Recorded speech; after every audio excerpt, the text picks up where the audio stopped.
Después, no sé cómo les han repartido a los otros grupos, parece que son grupos de A5, aquí hemos repartido grupos de 15. ¿Estarán haciendo bien su trabajo? Bien. ¿Sí?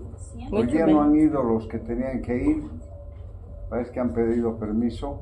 Sí, Doc. ¿Sí? Sí. ¿Tú estabas ahí? Sí. Porque ha habido una conferencia sobre la viruela del mono y también sobre la polio. Hoy día hay en el hospital. Sí. Así que se han perdido. Podrían haber. Ya está muy bien. ¿Ah? Sí. Pedimos permiso. Hablamos ¿En miércoles. serio? Sí. No creo. Todo el día, Doc. Todo el día. Bueno, de todas maneras, ahí podían haber sacado algunas cosas, porque era un miembro del servicio de epidemiología del CEDES, que ha dado con todos los datos, ¿no? Un poco hemos discutido, porque hablaba de Pasteur como el descubridor de las vacunas y no, pues ha sido Jenner, ¿no? Pasteur dijo que todos los biológicos que se iban a descubrir o preparar para las otras enfermedades debían llevarse vacuna en honor a Jenner, que descubrió la vacuna contra la viruela humana, ¿no? Ahora es la viruela del mono. Entonces, ahí se equivocó el que estaba dando la conferencia. De todas maneras, espero que hagan bien su trabajo. Lamentablemente, pues si todos no está bien el trabajo, todos van a tener un poco menos de nota, ¿no? En ese tema. Bueno, el mes anterior estábamos hablando de abdomen agudo en el recién nacido, ¿no? Sí. Bueno, hemos hablado de enterocolitis necrotizante, hemos hablado de enfermedad de Hirschsprung, después de las atresias intestinales, luego hemos hablado del bórbulo, de la rotación, de la malrotación intestinal, que son los temas, o sea, las causas de abdomen agudo. Y por último, la patología meconial, que eso siempre preguntan en los exámenes de grado, que es una causa también de abdomen agudo y de obstrucción intestinal. Tienen que acordarse que también se llama ilio meconial porque se produce en el ilio terminal, ¿no? Donde desemboca en el cielo. Está relacionada esta patología ¿con qué? Con la fibrosis quística. La fibrosis quística es una enfermedad donde hay una disminución del contenido líquido de todas las secreciones en todos los órganos y donde más problemas provoca es en el aparato respiratorio. La gente se muere por la sequedad de las secreciones y falta de lubricación en el aparato respiratorio especialmente.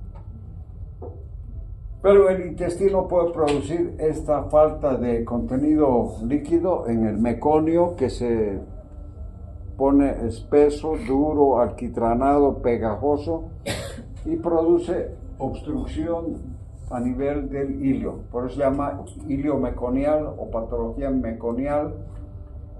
Y a veces es necesario hacer resección de esa porción de intestino donde está el meconio duro. Alguna vez cuando no es grande el segmento, pues se puede abrir el intestino y vaciar, sacar todo ese meconio. Pasamos, les dejo para datos la imagen del ilio meconial. Cuando ustedes ven una distensión abdominal en un niño recién nacido que es prematuro o que a veces nace con el intestino perforado y con una peritonitis. Pero aquí tenemos burbujitas de aire que tienen que ver con la presencia de burbujas en el meconio, ¿no?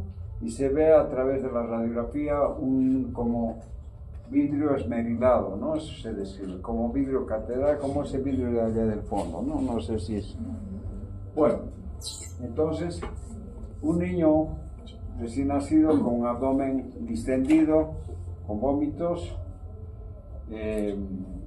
vamos a ver que se trata, y se hace una radiografía, se ven imágenes de un hilo paralítico. Esta parte desde aquí ya no hay nada de aire porque es en la parte terminal del hilo.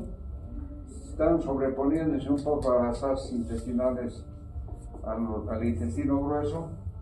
Entonces tiene estas burbujitas, si se fijan bien, están lejos ustedes allá atrás, pero hay un montón de burbujitas. Esa es la imagen típica y patognomónica del ilio meconiano. También se ve esta imagen en qué patología han debido llevar con una de las doctoras. Han llevado distrés respiratorio, síndrome de distrés respiratorio. Bueno, en el síndrome de distrés respiratoria o membrana hialina, que es tan típico en los recién nacidos prematuros, que requieren de oxígeno y de una sustancia, que es una sustancia tensoactiva. ¿Qué se llama esa sustancia? ¿Ah? El surfactante, que hace que maduren los alveolos, se abran y pueda el niño empezar a respirar, porque antes de nacer está con contenido líquido en todo el aparato respiratorio. El hecho de nacer, ya sea por cesárea o por el canal del parto, se exprimen esos pulmones y entra el aire, ¿no? Entra el aire y abre los alveolos, pero si no ha habido maduración pulmonar por la sustancia tensoactiva, esos alveolos no se abren. Entonces llega a haber un síndrome de dificultad respiratoria o de distrés respiratorio, que es causa de muerte por asfixia. Y a veces se necesita conectarlo a un respirador y administrarle el ¿cómo se llama? El surfactante, que antes costaba $1,000 la ampollita. Ahora cuesta 1,000 bolivianos, pero es gratis para los que son atendidos por el SUS. Se les administra eso y se abren los pulmones. Pero antes de nacer, puede uno suponer, cuando veamos el siguiente tema, que es recién nacido prematuro, si sabemos que ese niño va a nacer prematuro porque tiene algún problema y nosotros vamos a adelantar el parto, podemos hacer que esos pulmones se maduren y se administra con 2 ampollitas de betametasona. Evitamos que haya ese distrés respiratorio y evitamos todo el gasto que significa el surfactante y el respirador y toda la tensión. Se colocan 2 ampollas de betametasona a intervalos y se maduran los pulmones en ese prematuro, en ese niño que va a nacer prematuro, ¿no? Entonces, en los pulmones se ve también estas burbujitas que significan que es patognomónico en el aparato respiratorio del síndrome de membrana hialina. Bueno, entonces ahí tenemos todos, no sé si, a ver, ¿no hay más? Pasa nada más. Aquí les dejo todo lo relacionado a fibrosis quística, cómo se hace el diagnóstico con el test del sudor, se llama así, test del sudor, donde se ve que hay una alta concentración de cloruro de sodio, ¿no? Bueno, pasa todo eso. Pasa. Así se ve el abdomen de un niño que tiene obstrucción intestinal por ilio meconial, un abdomen globuloso, tenso, pero de color, la piel está de color normal. En la enterocolitis necrotizante tiene un color rojo brillante que parece un absceso, ¿no? Ya hemos hablado de eso. ¿O no? ¿Estás durmiendo? ¿No? Ya. Pasa a la siguiente. Así se ven el meconio obstruyendo el ilio. La siguiente. Así.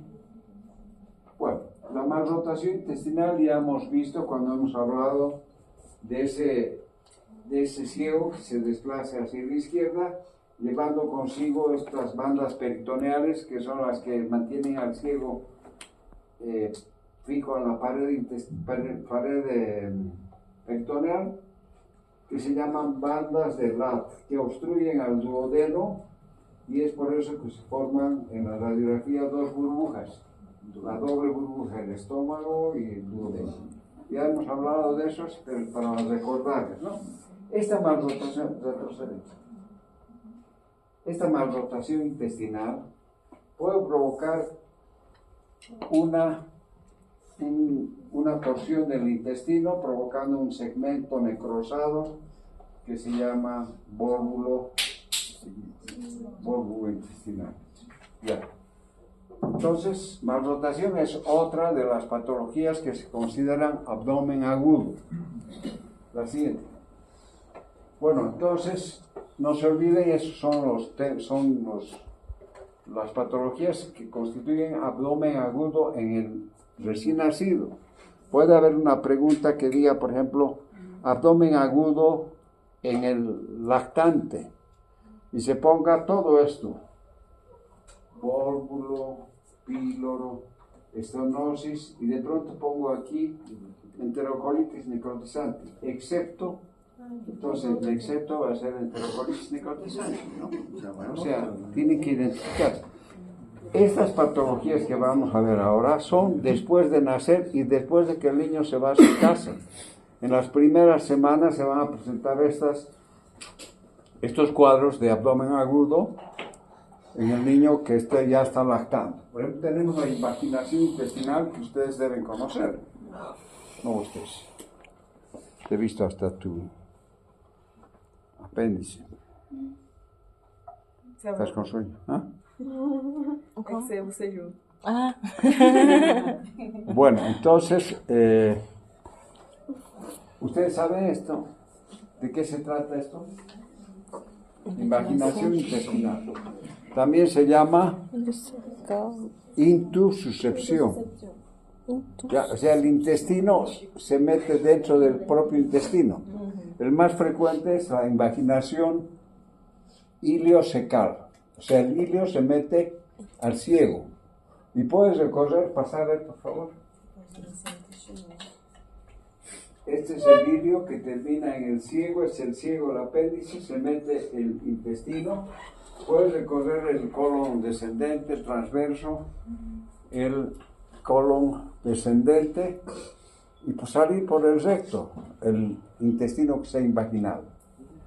Puede haber una cabeza de invaginación que puede ser un ganglio mesentérico, y otra de las variedades, la invaginación ilio-ilial, o sea, el ilio se mete al ilio.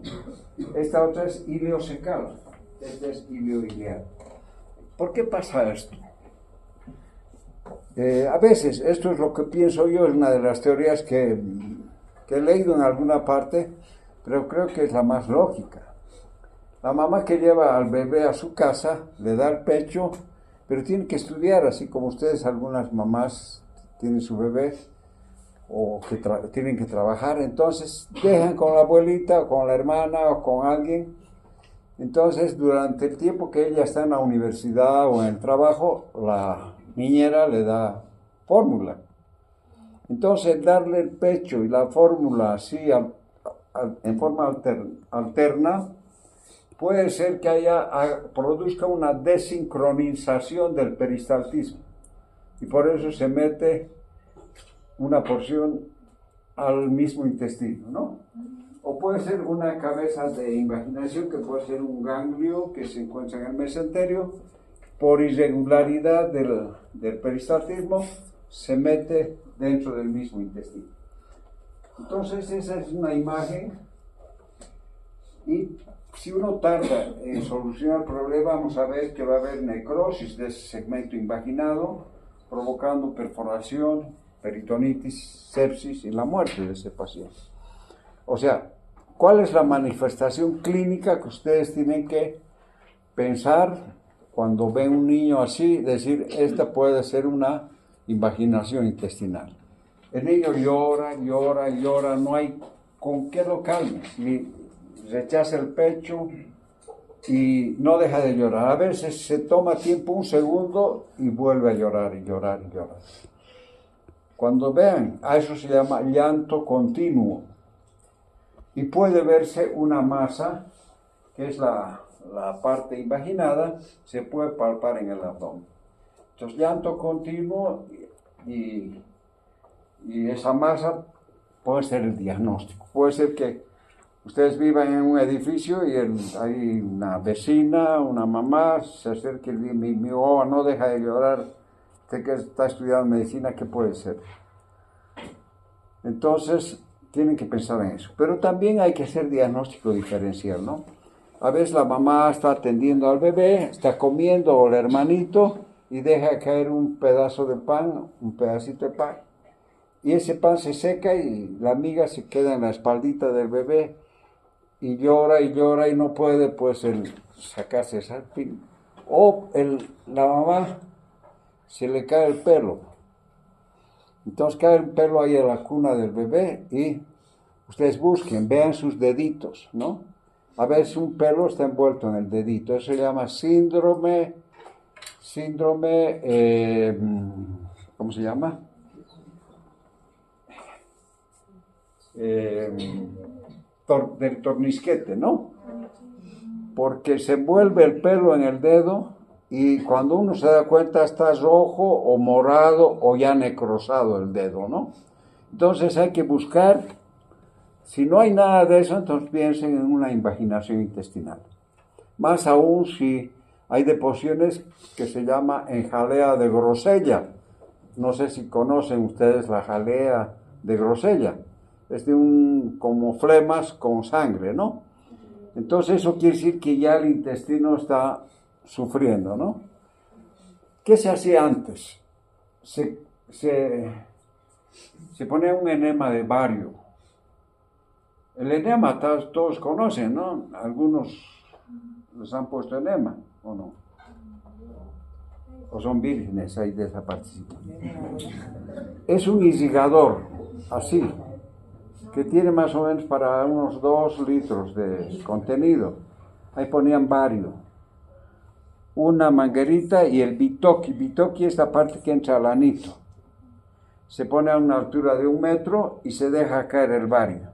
Entonces el bario entra y recorre el intestino hasta el lugar de la invaginación y ahí se ve, cuando deja de entrar el bario, se saca una herida y ahí se ve la invaginación. Pero el bario no se detiene, puede quedarse un rato ahí, sigue empujando y empuja por la gravedad y además de darnos el diagnóstico, desinvagina el cemento, lo va empujando hasta que se desinvagina. Ahora ya no se hace con bario y además no se hace cuando hay flemas con sangre. ¿Por qué?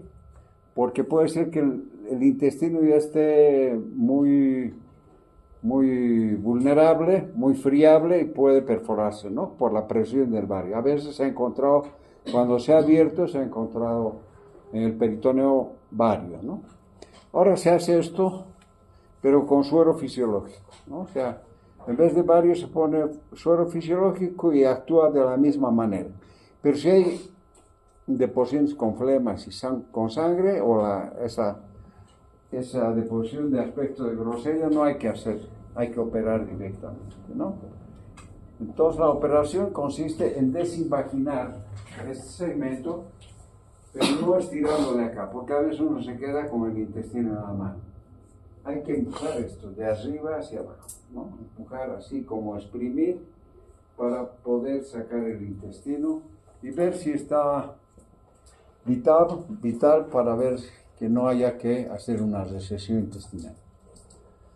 Bueno, ¿alguna pregunta sobre esto? Ya pasa, por favor. Entonces, este es lo que les decía, el examen de bario, pasando más. Pero ahora se puede usar la ecografía, ¿no? En la ecografía, sin necesidad de hacer el enema de bario, podemos diagnosticar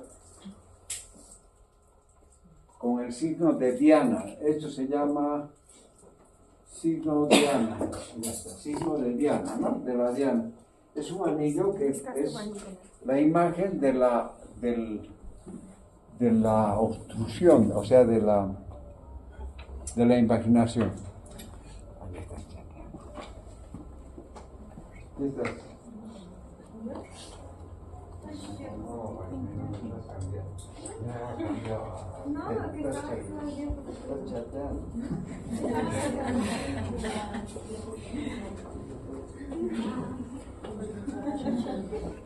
Bueno, entonces tenemos que con la ecografía podemos hacer el diagnóstico del signo de Diana, que es la parte invaginada, y operamos. Pero si digamos no hay, a veces no hace caquita el niño, entonces nos ponemos un guante y con el dedo meñique hacemos un tacto rectal con suavidad, y tratamos de sacar un poco el meconio si es que hubiese.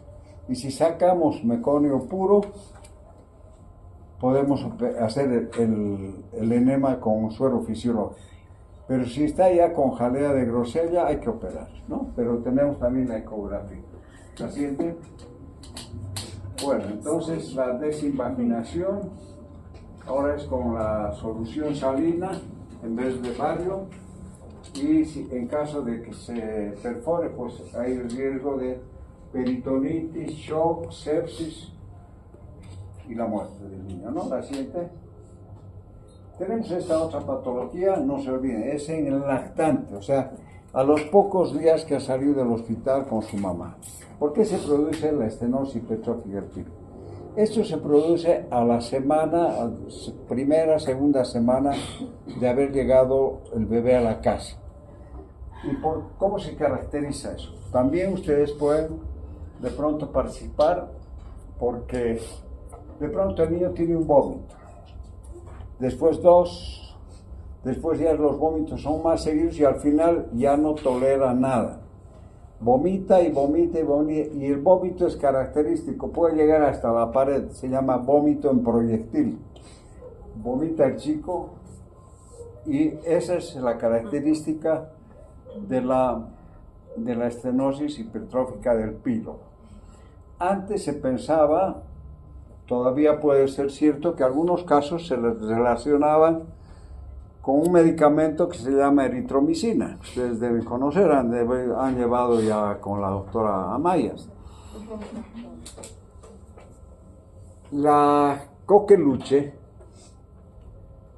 se puede presentar en niños recién nacidos porque no tienen anticuerpos contra esa enfermedad en el momento de nacer. El niño nace con muchos anticuerpos de todo lo que le ha pasado a la mamá,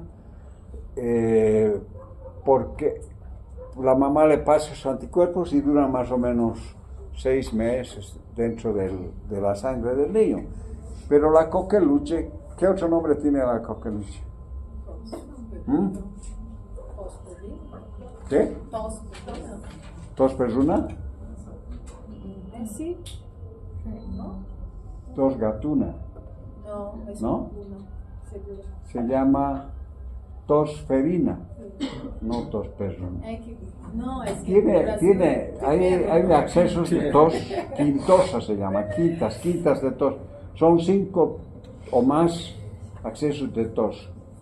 Son tan fuertes, todo el día tosen. Entonces se le da antitusivo, que está contraindicado dar un antitusivo a un niño con tos. Pero en estos casos, tanto que tose puede dar hemorragia cerebral, ¿no? Los vasos cerebrales pueden romperse. Y además la mamá no puede dormir, todo un problema. Entonces, estos niños tosen. Bueno, esta tos ferina es causada por una bacteria. ¿Qué bacteria es? El Corynebacterium diphtheriae, ¿no? No, es ¿cómo se llama? Ese es de la difteria. Esta tos ferina, ¿cuál es el germen? Que sirve para producir la la vacuna. ¿Ah? ¿Quién sabe? ¿Qué germen es?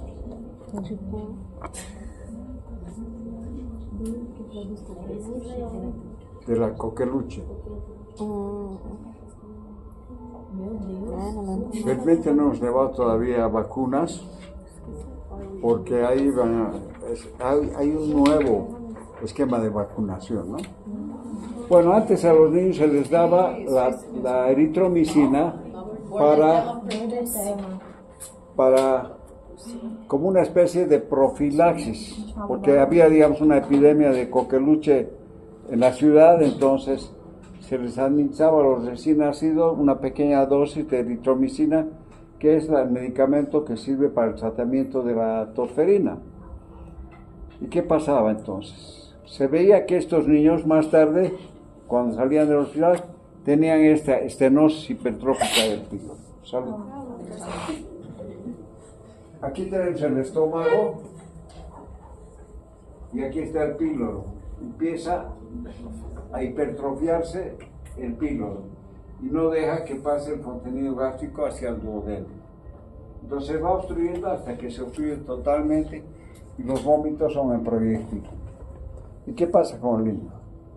Se deshidrata, se desnutre, llega con la mitad de su peso a veces al médico y vomitando. Entonces ya uno puede suponer que es. Además, en el borde hepático y el epigastrio se puede palpar esta hipertrofia del píloro, ¿no? Entonces uno, como una oliva, como una aceituna, así más o menos. Entonces está relacionada con la eritromicina. ¿La sienten? Bueno, entonces lo importante son los vómitos, ¿no? La siguiente.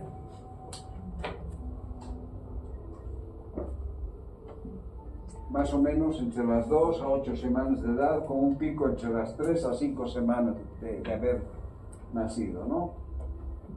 Es más común en los varones que en las mujeres. Y ¿qué más podemos hablar? ¿Ah? Bueno, ya casi todo hemos dicho, ¿no? Puede haber una predisposición familiar y el riesgo que era la eritromicina que se administraba cuando había epidemia de coqueluche en la ciudad. Entonces, esta eritromicina durante las 2 primeras semanas de vida se asoció a un incremento de 8 veces más de padecer la estenosis pilórica. Ya. Pasa nomás. Entonces, sigue hablando de la eritromicina. Pasa. Ya. El 95% de los casos se observa entre las semanas 2, 3 y 12 de vida. Extrauterina con mayor incidencia en la cuarta semana. Bueno, ¿qué más? Existe predisposición familiar, 5 veces más frecuente en familiares de primer grado. Así es. Bueno, se presenta, depende mucho de los síntomas. El vómito es el motivo de consulta, que se presenta de forma constante en el 100% de los casos. Esos son los vómitos postprandiales inmediatos y se hacen cada vez más frecuentes y forzados con frecuencia en proyectil, ¿no? ¿Y qué pasa? Se deshidrata el niño, se desnutre, pasa nada. Ya, entonces tenemos un paciente deshidratado, irritable, letárgico, ya agotado de tanto vómito, ¿no?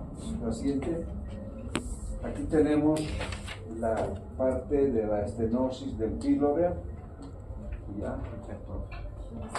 Y vamos a tener una imagen que también puede ser de diana si coge al píloro de frente, o una imagen de cuello uterino. Eso en la ecografía. La siguiente.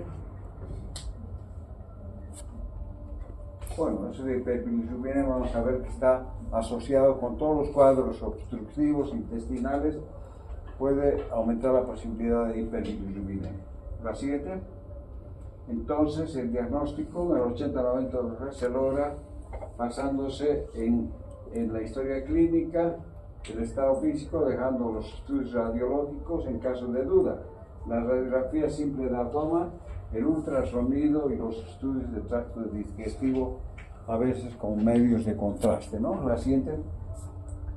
Bueno, hay una distensión gástrica con disminución o ausencia de gas en el resto del intestino. Entonces hay el signo de la diana, que es o el signo del cervix en una ecografía. Pasa. Aquí tenemos el de cuello uterino, pasa.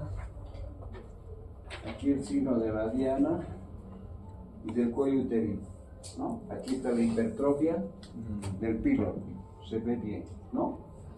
Bueno, la siguiente, aquí también está de diana y del cuello uterino. La siguiente.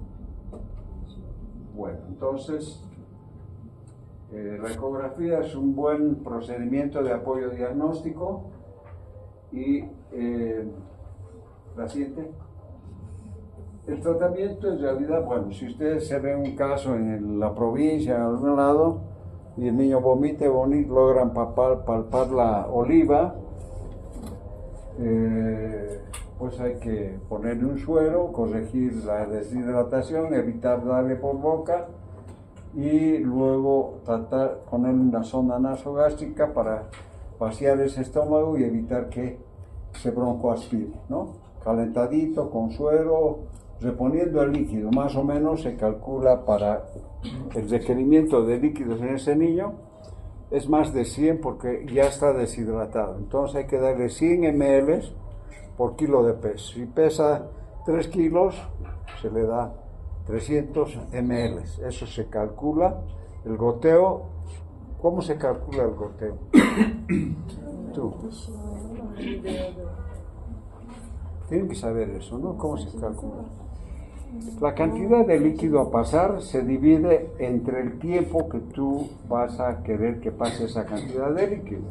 Si quieres 300 ml o 400 ml o 500, dividido entre 24, que es 24 horas. Entonces, el resultado sale en microgotas. A ver, digamos 250 o 240 ml por 24, dividido entre 24. 240. Sale 10, ¿no? ¿Ah? Ya, 10 microgotas por minuto y vas a darle 250. Pero si quieres darle en gotas hay que multiplicar, dividir el tiempo, o sea, la cantidad de líquidos a pasar por el tiempo, o sea, 24 por 3. ¿Ya?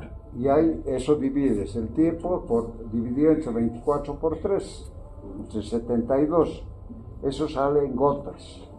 Cada gota tiene 3 microgotas. ¿Estás memorizando? Bueno, entonces eso es lo que tienen que hacer. Hidratar al niño porque está deshidratado, abrigarlo bien, ponerle una sonda nasogástrica, aspirar el contenido y evitar que se broncoaspire y mandarlo al tercer nivel. Y la operación que se hace es esto, ¿no? La pilorotomía de Ramstedt, que es antiquísima, sin embargo se sigue haciendo, ¿no? Yo hice en el Cusieri con una de las internas, cuando todavía se podía operar. Después operé otra en la clínica boliviano-americana. Se hace una incisión en la parte de la estenosis. Está por este lado está el estómago y por este otro lado el duodeno. No hay que llegar ni al duodeno ni al estómago. Se hace una incisión encima de la oliva. Esta incisión se pasan los músculos que están hipertrofiados y se llega a la mucosa. De pronto la mucosa va a herniarse por la incisión y va a abrir el espacio para que el estómago se vacíe al duodeno, ¿no? Entonces se hace así, se lo deja así, no se sutura, no se hace nada. La siguiente. Bueno, el divertículo de Meckel. ¿Qué es el divertículo de Meckel? O sea, es la tercera patología que podemos encontrar en el lactante como causa de abdomen agudo, ¿no? Es el divertículo del MEC. Ustedes cuando hemos hablado de hernia inguinal, hemos hablado de la persistencia del conducto. ¿De qué conducto? Ya se han olvidado. En las mujercitas, el conducto de Nuco. Y en el varón, el testículo baja del retroperitoneo, agarra una porción de la pared posterior del peritoneo y baja hacia el escroto, dejando un conducto que se llama conducto peritoneo vaginal.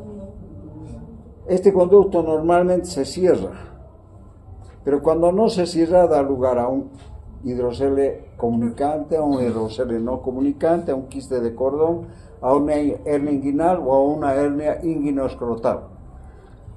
Eso tienen que saber, el lunes voy a preguntar sobre eso.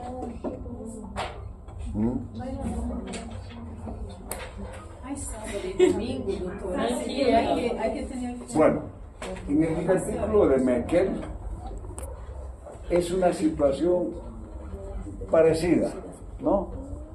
Antes, durante el desarrollo embrionario, hay una comunicación del ombligo con el intestino.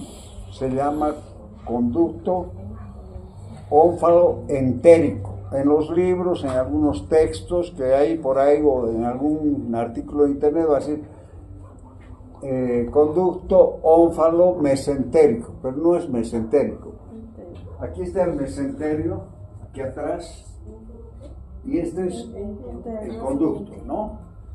Existe ese conducto que comunica el ombligo con el intestino. Pero durante el desarrollo y antes de nacer, ese conducto tiene que desaparecer, como tiene que desaparecer o cerrarse el conducto ónfalo-entérico. Hay otro conducto que comunica el ombligo con la vejiga, que se llama, ¿qué? Uraco. Entonces la mamá viene con su bebecito, doctor, hasta ahora no le sana el ombliguito, sigue saliendo pis.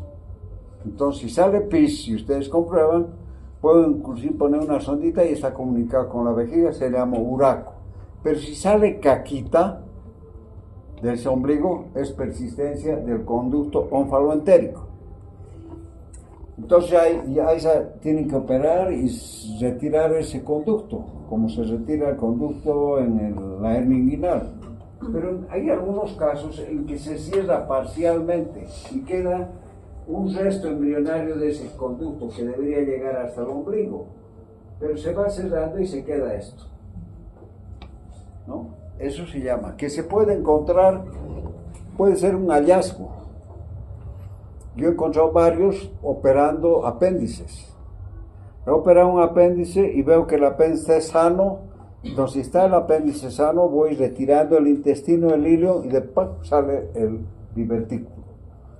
Perforado, necrosado, y es la causa de la peritonitis. ¿Por qué se inflama esto? Mira, aquí hay ya este mamelón, este está sano, y aquí hay un estudio con tecnecio radioactivo, donde vemos el estómago y hay mucosa gástrica productora de ácido clorhídrico. Y vemos que también en este divertículo su mucosa es también mucosa gástrica. Entonces produce ácido clorhídrico. Si el niño ha estado, o la persona puede estar tensa, nerviosa, son niños aprensivos, a veces se aplazan, este divertículo no solamente es patología del lactante, también puede aparecer en el niño mayor, en el adulto. Yo operé a un amigo del Club de Leones que se ha muerto con COVID. Pero lo operé, yo entré a operarlo de apéndice y me encontré con un divertículo. Y tuve que sacarlo, hay que hacer una resección en cuña del divertículo, así. Sacar todo ese segmento y hacer una anastomosis, ¿no? Entonces, ¿por qué se perfora? Porque hay una mayor producción de ácido clorhídrico provocando una diverticulitis. Ahora puede ser una úlcera a nivel del divertículo o la perforación que va a provocar una peritonita. Entonces puede encontrar a cualquier edad, pero es patología que puede presentarse en el lactante, o en el niño mayor, o en el adulto. La siguiente. Aquí tenemos un divertículo con zonas necróticas. Mira, la siguiente. Este es el mesenterio, en el borde antimesentérico, o sea, al otro lado. Mira, totalmente necrosado este divertículo. Hay que hacer resección de acá y hacer una anastomosis, viendo que no haya ningún segmento sin irrigación, porque están los vasos mesentéricos. La siguiente. Este es el vólvulo que también se puede observar en el lactante, ¿no? La malrotación intestinal, el ciego que está a este lado, las bandas del lado, y puede torcerse el intestino, volvularse y provocar necrosis de un segmento. El vólvulo, nada más. Ya hemos visto por qué, malrotación y la siguiente. Hay signos de abdomen agudo, distensión abdominal, fiebre. Ya en los niños mayores, ya es las patologías que encontramos como causa de abdomen agudo son como en el adulto. La más frecuente es la apendicitis, los quistes de ovario en la mujer, divertículo de Meckel que puede verse, la enfermedad acidopéptica, ¿qué quiere decir esto? La gastritis, la úlcera o la colecistitis. O sea, estos son patologías en el niño mayor, que son como en el adulto, ¿no? En Chile, no sé si es por la alimentación, pero las niñitas desde los 3, 4 años ya tienen colecistitis o colelitiasis. Parece que es el agua. No sé quién conoce Chile o ha vivido en Santiago, ¿no? Le ponen una canica o una bolita de cristal para que hacer hervir la tetera la llaman allá, no sé en Brasil qué le llaman, la pava le llaman también, la caldera, para hervir agua.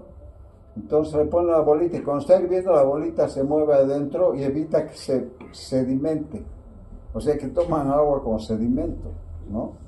Y eso seguramente va a provocar los cálculos desde niño. Bueno, vamos a terminar con apendicitis aguda. Tenemos más de media hora, casi media hora.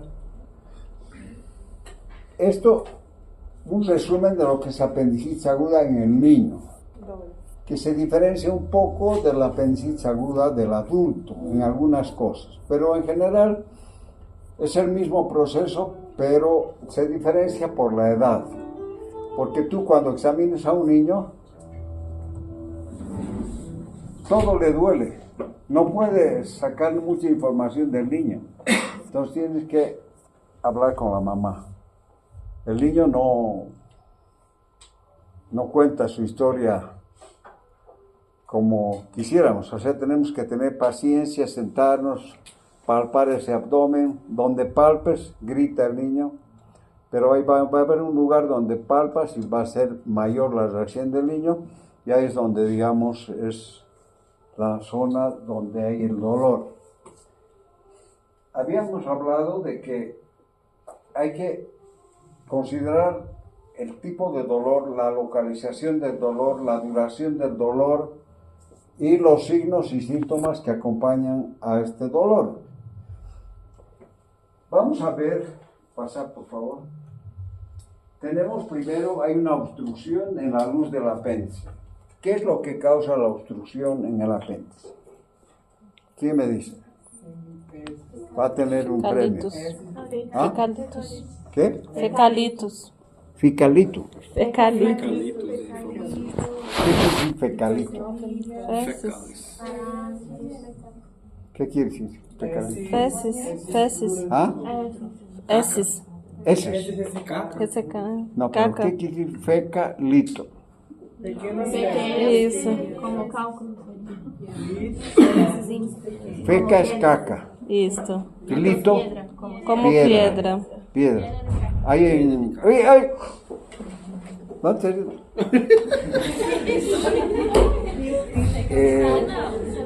en La Paz, en Tiahuanaco, hay unas de los incas tallados en piedra que se llama monolito. Monolito. Mono quiere decir uno, lito piedra. De una sola piedra han hecho eso.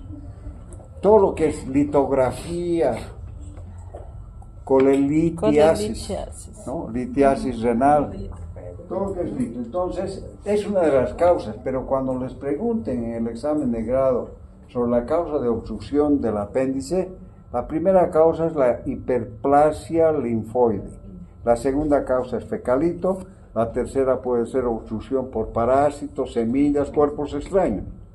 Pero la primera causa es la hiperplasia linfoide y la segunda causa los fecalitos o coprolitos, ¿no? Copro quiere decir caca. Bueno, entonces se produce, al haber una obstrucción, no hay una acumulación y proliferación de la secreción de la mucosa bacteriana apendicular. Hay aumento de la presión intraluminal, distensión de la ulceración de la mucosa, del pared apendicular, hay una necrosis isquémica, luego puede haber microperforaciones y luego la perforación por invasión bacteriana y peritonitis generalizada o localizada. La localizada se produce por la migración o el desplazamiento del epiplón que va a cubrir la zona que se ha perforado, como una autodefensa. El epiplón se mete ahí y forma una peritonitis localizada o plastrón también se llama, plastrón apendicular. Entonces hay una apendicitis congestiva, apendicitis plegmonosa, gangrenosa, microscópicamente perforada y la apendicitis perforada. ¿La siguiente? Bueno, entonces les voy a resumir todo esto, ¿no? Lo primero que pasa con un niño, si va a la consulta con dolor abdominal, es importante saber desde cuándo le duele. Si dice desde hace una semana y el abdomen está blando, pero hay dolor localizado en alguna parte del abdomen, con seguridad no es apendicitis. Si está blando, ya para una semana ya debería estar el niño duro, ¿no? O sea, muerto. Pero hay perforación y hay peritonitis.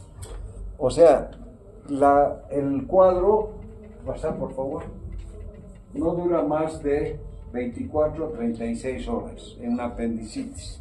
Ya después vamos a hablar de peritonitis, ¿no? Porque ya se perfora. Hay un dolor intenso que en el adulto se habla de la triada ¿de qué? ¿Ah? Como gatito estás hablando. Fuerte, di. ¿De qué triada es? De Murphy. Ya, ¿qué es lo que pasa? Hay náuseas, vómitos, dolor en epigastrio. Es un dolor migratorio que luego se localiza en la región periumbilical para terminar localizándose en la fosa ilíaca derecha. Ese se llama dolor migratorio, más náuseas, vómitos y fiebre. En el niño lo primero que pasa es esto. La inapetencia. Si a un niño en el que sospechas que tiene apendicitis aguda, le ofrece, mira, te doy una hamburguesa, ¿qué te parece? Y te dice sí, tienes que ir a comprar. No la vas a dejar así. Y si se la come, no es apendicitis. Pierden el apetito. No quiere saber ni de pollo, ni de hamburguesa, ni nada. Entonces, eso es lo que más he visto yo en todo tipo que soy médico. Un dolor, o sea, estamos hablando de apendicitis aguda, no de peritonitis. Evolución no mayor de 36, inapetencia, dolor periumbilical y luego en la fosa ilíaca derecha. Generalmente ya encontramos el dolor en la fosa ilíaca derecha. Náuseas, generalmente náuseas, no vómitos. Y los signos vitales, por ejemplo, la temperatura no va a sobrepasar 38.5, generalmente hasta 38 llega cuando es apendicitis aguda. Y si le hacemos un examen de sangre, los leucocitos no van a subir más de 10.500, 11.000 máximo. Pero se perfora, la temperatura sube a 40 y los leucocitos suben hasta 20.000, 30.000. O sea, mientras no se perfore, está más o menos así. Es como el dolor de oídos. Antes era la primera consulta, a mi hijito le duele el oído, y uno veía el tímpano abombado, y el dolor era increíble, se considera uno de los dolores más fuertes. Pero se perfora el tímpano, se alivia el dolor, ya, y sale el pus. Aquí igual, ¿no? Pero ya empieza, baja el dolor, sube la fiebre, suben los leucocitos, y el abdomen se pone rígido, tenso, ¿no? Eso se llama abdomen en tabla, ¿no? Entonces hay una resistencia abdominal, dolor localizado en la fosa ilíaca derecha, y hay los signos, que hay un montón de signos. Hay algunos médicos ociosos que se han ocupado de buscar una montonera de signos. Siempre hay médicos que palpan así, también se equivocan, ¿no? A ver, hay llamada en el siglo, hay que operar, ni siquiera le ven sus ojos ni nada. Están operando hepatitis, fiebres tifoideas, neumonías, infecciones urinarias, por no examinar bien al paciente, ¿no? Yo varias veces he ido a la Albina Patiño o a algún hospital donde me han llamado, y por abdomen agudo, pensado en apendicitis, y era hepatitis o fiebre tifoidea. O sea, hay que ver bien. Puede ser una neumonía de la base del pulmón derecho. ¿Tú también? Te dejó. Bueno, entonces es importante ver esta secuencia de los signos y síntomas, ¿no? Bueno, el dolor periumbilical, bueno, por las metámeros que pueden simular un dolor en otra parte. También depende de la localización del apéndice, ¿no? Bueno, a la siguiente. Bueno, con el transcurso de las horas, el dolor periumbilical migra a la fosa ilíaca derecha, y luego por irritación del peritoneo, lo que refleja un estadio más avanzado de la enfermedad. Luego el dolor suele ser continuo, de intensidad creciente, a veces irradiado al hipogacho, y ya le duele en todas partes, ¿no? La siguiente. Pues la fiebre, o sea, la temperatura no pasa de 38 y presenta una hipertermia moderada, sin embargo su ausencia no la descarta. Cuando ya se presenta la perforación, pues hay fiebre elevada, suben los leucocitos, pasan más alto. Bueno, eso ya saben todos ustedes, ¿no? Entonces, a veces la localización hace dar síntomas o signos de un problema del conducto inguinal, un problema ginecológico en las mujeres, porque el apéndice está muy cerca del ovario o del útero, entonces confunde. O está retrosecada ascendente, que es la variedad más frecuente, que está por debajo de la serosa de la parte posterior del ciego y puede llegar casi al hígado, ¿no? Esas son las apendicitis, porque uno puede operar en 15, 20 minutos un apéndice, pero también, como el otro día he visto, en el hospital han echado a las 11 y han salido a las 6 de la tarde por una apendicitis. No todas las apendicitis son tan fáciles, a veces hay que, cuesta encontrar el apéndice y está adherido, subseroso, sangrante, etc., ¿no? Bueno, entonces puede presentarse como un cuadro de escroto agudo, testículo agudo, y puede ser que tenga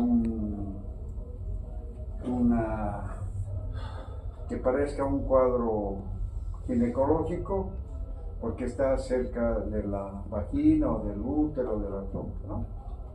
A veces el apéndice llega hasta casi detrás de la vejiga, ¿no? Entonces hay que hacer bien el examen. Ahora, en algunos casos, algunos médicos dicen, no, lo que pasa es que los apéndices, dale este espasmo de oxadol, baja la fiebre y por si acaso le damos antibióticos. Están disfrazando. La infección va a seguir, pero va a haber menos dolor, va a calmar la fiebre, etc. A eso se llama peritonitis o apendicitis de rigor alta, ¿no? Es decir, disfrazan el cuadro. A la doctora Mayer le pasó una cosa así, ya ella tenía dolor abdominal y como todo médico, pues yo cuando tengo dolor abdominal no voy al hospital, tomo yo relaciono con otros sí, si tengo diarrea o si, qué sé yo, estoy estreñido, cualquier cosa. Entonces tomo un analgésico, un matecito en la casa, es igual. Ella empezó a automedicarse, pasaba, después seguía, pasaba, hasta que buscó un médico, pues otro médico. Entonces empezaron a hacerle exámenes de laboratorio y darle antibióticos. Casi después de un mes alguien se dijo, a ver, la abriremos, y tenía el apéndice ya momificado adentro, ¿no? Con tantos remedios se disfrazó el cuadro. No le vayan a decir porque me va a regañar. Segredo. Bueno, pasando más así. Bueno, entonces, una evolución no mayor de 48 horas, aquí dice, y si el paciente no es diagnosticado y tratado a tiempo, aparecen ya compromisos del estado general, fase séptica, taquinesia, pasa nomás, ¿ya? Vamos a ver. Entonces, estos son los datos más importantes: dolor a descompresión del abdomen, de la pared del abdomen, el Bloomberg, ya que ustedes conocen, el signo de Mac-Barney, el punto de Mac-Barney, y la presencia de una masa es que hay un plastrón, o sea, el epiplón ha localizado la infección. Pasa, por favor. El punto de Mac-Barney, ¿saben cuál es? La unión de dos tercios internos con el tercio externo, ¿no? Bueno, la siguiente. Puede haber el más frecuente, el apéndice retrocecal o retrovesical, apéndice medial tapado por el epiplón, que es el plastrón. Bueno, vamos a ir viendo, pasar. Esta es la defensa ya muscular cuando hay peritonitis, la siguiente. Ya, entonces esto es lo que no debe hacerse: dar antibióticos, medicamentos. Hay que tener en cuenta que puede disfrazarse el cuadro. La siguiente. En el niño es mucho más grave porque no te puede contar el niño, ¿no? Hay personas que hacen tacto rectal con la idea de que si es peritonitis va a haber una masa en la región retrovesical o el fondo de saco de Douglas y que por el recto se pueda palpar, ¿no? Pero no debe hacerse tacto rectal, no es necesario. Bueno, la siguiente. Bueno, entonces hay que hacer algunos exámenes, que es importante. ¿Qué exámenes son importantes? Si es que hay que hacer. Porque yo cuando hacía mi especialidad iba al cuarto de mi jefe, que es yo lo creo uno de los cirujanos más grandes, porque he dejado la cirugía pediátrica y se ha ido, tenía mucha habilidad como cirujano cardiovascular pediátrico. Y ahora es el jefe del servicio de cirugía cardiovascular de niños. Él era un cirujano pediatra, pero él me ha enseñado todo lo que yo sé, y si no aprendí muchas cosas porque no le he atendido bien, pero él, excelente. Entonces me decía, ¿qué es? Me parece que es apéndice. ¿Te parece o es? Me parece, anda a examinar. Cuando tengas la seguridad, bien. Bueno, ¿qué es esa apendicitis? ¿Qué vas a hacer? Te voy a pedir un hemograma, pero si dices que es apéndice, operarlo nomás, ya pues. A no ser que lo veas pálido, qué sé yo. A llamar a la anestesia, ni entraba a verme, porque bueno, yo aprendí a operar, ¿no? Inclusive yo me quedé, cuando él salió de vacaciones, me quedé de jefe ahí, ganando $4,000 en un mes, ¿no? Que parece que los tengo guardados todavía por ahí, de recuerdo. Bueno, la cosa es que, entonces, ahora hay que hacer pruebas de coagulación si uno puede hacer, ¿no? A mí me ha pasado la noche de Navidad, el 24 de diciembre, me llaman a las 7, que había una niña con apendicitis, un niño con apendicitis. Entramos, el anestesiólogo y tal, terminamos la cirugía y por la herida salía sangre. Abrí otra vez, abrí el peritoneo y era llenito de sangre. Saco el ciego, veo la zona del apéndice, tranquilo, no había nada. Saco el epiplón y estaba sangrando por varios lugares. Le digo, a ver, tomen una muestra ahorita en el laboratorio, las pruebas de coagulación. Tenía alteradísimas. Tuvimos que ponerle primero un poco de sangre y después ya le dimos vitamina K y otros medicamentos y ya pasó. Pero cuando nos dimos cuenta, ya había pasado Navidad. Yo he llegado cuando ya toda mi familia estaba dormida y alguien le trajeron la mesa.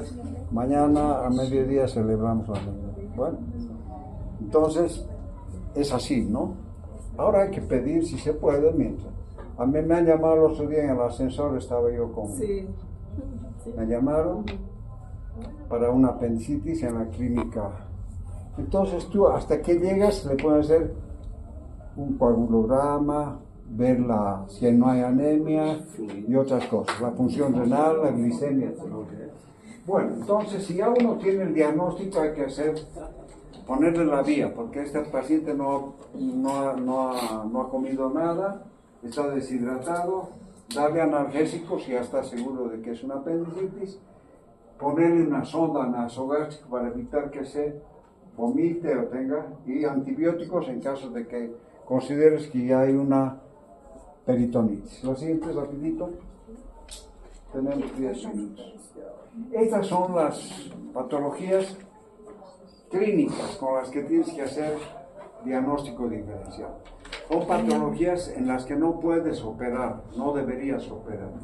Gastroenteritis, neumonía de la base del pulmón derecho, infecciones urinarias, patología ginecológica no quirúrgica, constipación, enfermedad inflamatoria pélvica, vulvovaginitis, pancreatitis y migraña abdominal. A veces hay equivalentes convulsivos que se manifiestan con dolor abdominal. Y estas son otras entidades quirúrgicas, diverticulitis, como el caso que les he contado, quiste de ovario complicado, quiste de ovario no complicado, maldotación intestinal, invaginación intestinal, úlcera duodenal, colestitis aguda. Eso les pregunto. No pueden estar pensando cuando le digan diagnóstico diferencial de apendicitis o de colecistitis, no pueden pensar ustedes en otras partes. Piensen en lo que hay en el abdomen, nada más. Con eso hagan el diagnóstico diferencial, ¿no? Bueno, lo más, yo les digo, a ver, retroceden. Estas son las causas más frecuentes: infección urinaria, constipación, gastroenteritis, fiebre tifoidea y hepatitis. Miren un poquito los ojos, vean en su hemograma o si tienen sospecha pidan unas transaminasas. Bueno, pasamos. Aquí tenemos un apéndice, este paciente lo operé yo, aquí estoy yo y aquí está la... No tenía ayudante, o sea que la instrumentista... Doctora Maya. No, muy alta después. Ya, a ver, retrocede. Entonces, esta instrumentista sabía más que yo. Más de 30 años ayudando, instrumentando, operar, mira y sabe todo, te puede corregir. Bueno, ella me ayudó, la siguiente. Aquí está el apéndice necrosado, aquí está la obstrucción por hiperplasia linfoide. Pasa, por favor. Pasa.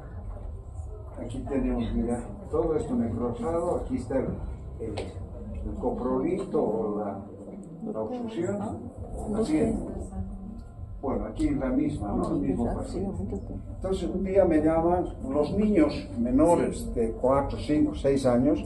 Generalmente uno ya diagnostica peritonitis. No es raro descubrir una apendicitis a un niño menor. Entonces, había un chico internado por amebiasis. Tenía porciones con sangre, estaba deshidratado. Pero el pediatra me dice, a ver, échale una miradita, está con su abdomen muy distendido, le digo, lo pasamos a quirófano. Digo, ¿quién me va a ayudar? En la clínica San Pedro, parece. ¿Quién me va a ayudar? Dice, nadie, un silencio absoluto, como esa. Entonces veo así, pues, un tipo que estaba apoyado, ¿sí? Pero se le veía su barriguita y yo estaba ahí. Ese que está ahí, a ver, más murió su barriga. Sal de ahí, y era él. Yo, uno estaba haciendo su internado ahí en la clínica. Yo, no doctor, yo no quiero entrar, no he hecho nunca ni una sutura. Vas a entrar, me vas a ayudar. Y esta es la instrumentista que es la que más me ayudaba, pero en la foto él sabe pues. Un gran artista, ¿no? Yo. ¿Qué será de yo? No lo veo así. Ya, así. Esta es una... Pasar, por favor. Aquí está un cálculo, si ustedes ven. Miren un coprolito. Y ahí la perforación en varias partes. Retrocede un poco, a ver. Rapidito, rapidito. Más. Ya. Este es ese apendicitis de ese niño, una peritonitis del niño de 2 años, que tenía diagnóstico de amelias. Todo el intestino estaba cubierto de fibrina. ¿Ya? Este niño hizo una complicación, que después de que le saqué el apéndice y todo, hizo un desequilibrio hidroxelútico, tenía hipopotasemia, idioparalítico, un montón, tuvimos que corregir con el pediatra más, todo, pero salió bien, pero después hizo una obstrucción por bridas, por adherencias. Para evitar eso, muchas veces se pone suero fisiológico con unas gotitas de povidona yodada y se lava el intestino. Con eso no hace adherencia. No, ahora yo pongo, en este tipo no había eso. La siguiente. Estos son los artistas de la película. Aquí está el coprolito, la siguiente. Este es el apéndice que les mostré al principio, la siguiente. Bueno, esta es la topografía donde también les preguntan, ¿ya? ¿Dónde están las posiciones del apéndice, la retrocecal, etcétera? La siguiente. Bueno, cuadrante superior derecho, izquierdo, cuadrante inferior derecho, izquierdo.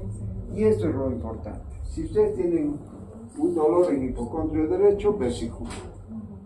En epigastrio, gastritis, úlcera gástrica, pancreatitis. Hipocondrio izquierdo, pancreatitis.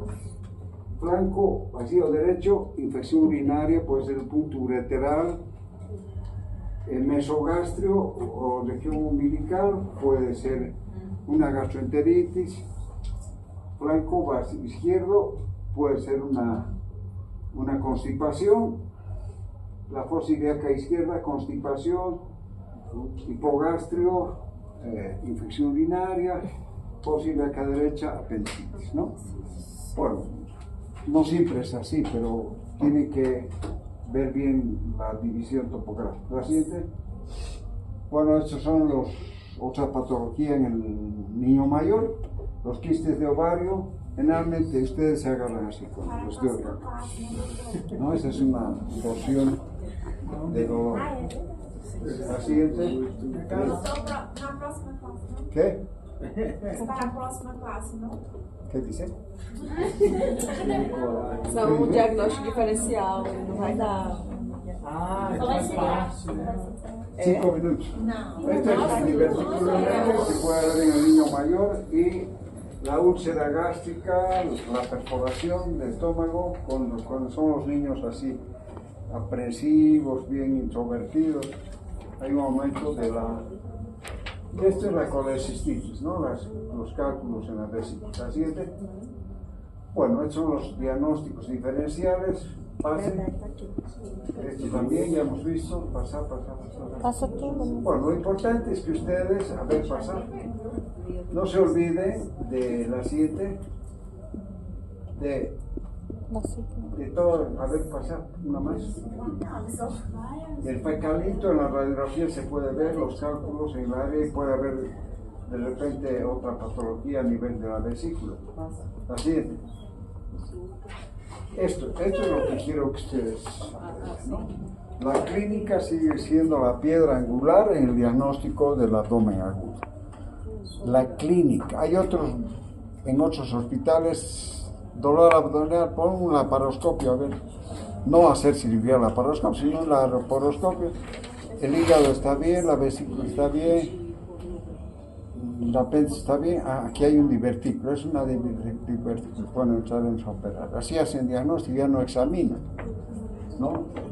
Entonces el tratamiento, si tenemos al paciente, y tratarlo, corregir desequilibrio, calmarle el dolor, darle antibióticos, sabemos que es peritonitis, ponerle una sonda nasogástrica para evitar la broncoaspiración y luego hacer los exámenes que se necesitan para no tener complicaciones. La siguiente. y dependiendo de cada caso, ya hay que tener la experiencia para no, digamos, vemos un divertículo, no hay aprendiz y ahora qué hago, ya de la manera hay que saber, generalmente en los libros dice que debería haber otro cirujano como ayudante, ¿no? Pero nosotros entramos con internos, con alumnos, a veces solos, ¿no? Con la instrumentista o así. Bueno, aquí está